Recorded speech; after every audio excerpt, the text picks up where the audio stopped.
partir dessa videoaula, nós vamos começar a conhecer as estruturas de controle que nós podemos utilizar na nossa programação VBA. Como vocês podem perceber, são três estruturas: a estrutura if, a estrutura goTo e a estrutura selectCase. Nós vamos estudar cada uma separadamente. Então, primeiro eu vou introduzir o conceito de cada uma das estruturas, mostrando exemplos, e depois nós vamos utilizar cada uma das estruturas na prática, então, programando no VBA, ok? Bom, as estruturas de controle possuem o objetivo de indicar qual é a direção conforme o resultado de uma verificação que vai ser realizada. Então, na verdade, as estruturas são responsáveis por executar desvios dentro da minha rotina VBA, a fim de satisfazer uma determinada condição.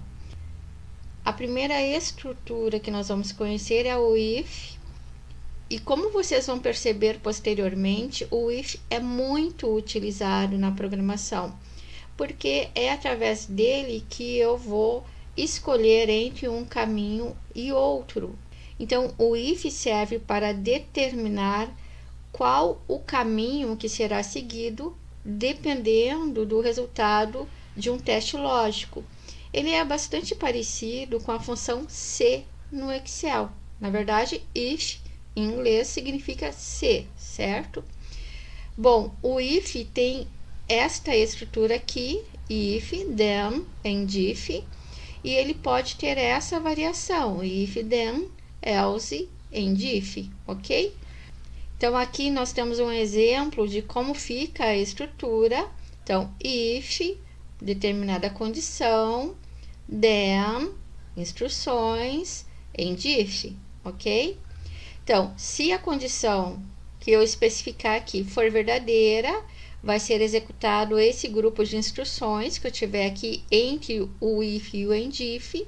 Se não, o programa vai continuar depois do and if. É assim que funciona, certo?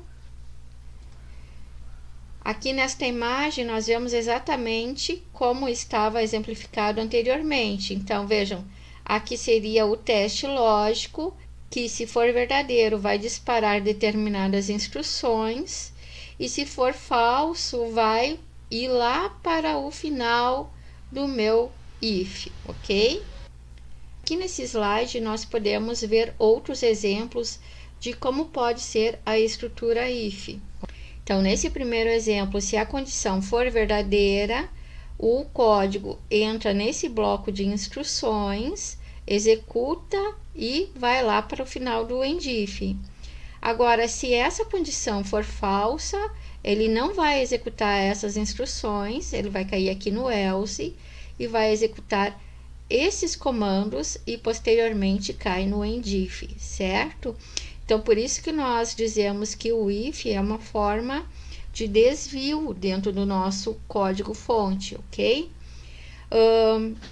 E para nós entendermos bem a lógica do if, é importante nós sabermos interpretar. Então, vejam, se condição X é verdadeira, então faça ou execute estas instruções. Caso contrário, execute estas instruções e fim do se, certo? Nesse outro exemplo aqui de baixo, vejo que nós temos um if composto. Então, notem, ele vai entrar aqui, vai testar se essa primeira condição é verdadeira. Se for, vai executar estas instruções e vai cair lá embaixo no último and if. Agora, caso contrário, se essa condição não for verdadeira, ele vai cair no else e nesse momento ele vai verificar uma segunda condição, que se for verdadeira, vai disparar estas outras instruções para depois cair lá no final do and if, tá? Já nesse caso, é uma variação desta estrutura composta, mas de uma forma diferente. Então, vejam, eu estou verificando se essa determinada condição é verdadeira. Se for verdadeiro, ele vai executar essas instruções e vai cair fora no and if. Caso contrário, se não for verdadeiro, ele entra no else, mas veja que já tem um outro if já na sequência. Então, eu posso estruturar o meu if desta forma também dentro do meu código, tá? Então, else if, a condição 2 é verdadeira, vamos supor que sim. Então, ele vai executar estas instruções e cair fora no end if, ok? Agora, na próxima aula, nós vamos ver na prática como utilizar esta estrutura de decisão, certo?